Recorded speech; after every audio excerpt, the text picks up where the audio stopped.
All day long, this little boat carries passengers back and forth across from the Cairo mainland to the island of Khorsaya for less than 15 cents each.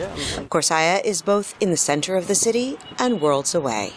Mohamed Abla has a house on the island where he creates artwork that has been shown across Europe and America, as well as Cairo.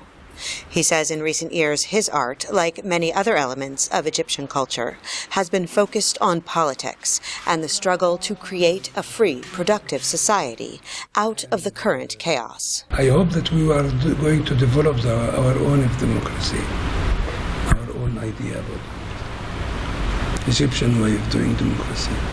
In June, the artist stood with protesters demanding the fall of the government, then led by the Muslim Brotherhood, which he says tried to squash free expression. But he says wholesale arrests of members will only escalate the tensions that have left as many as 1,000 dead in recent weeks.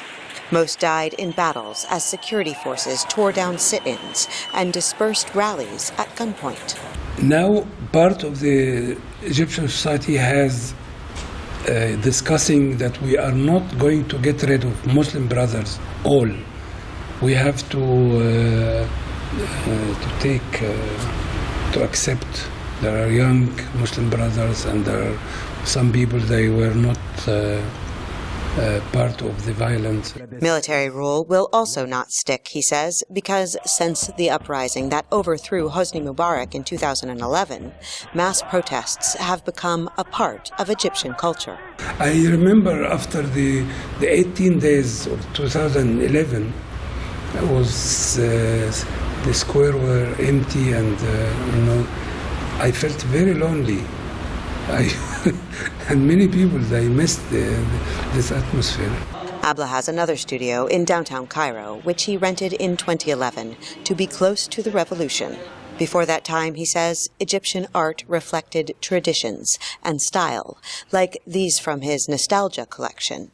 In his studio today, he creates more political work, not unlike graffiti pieces that have documented the upheaval in Egypt. This changed art very much. I mean, the people who used to make art like usual, traditional, they do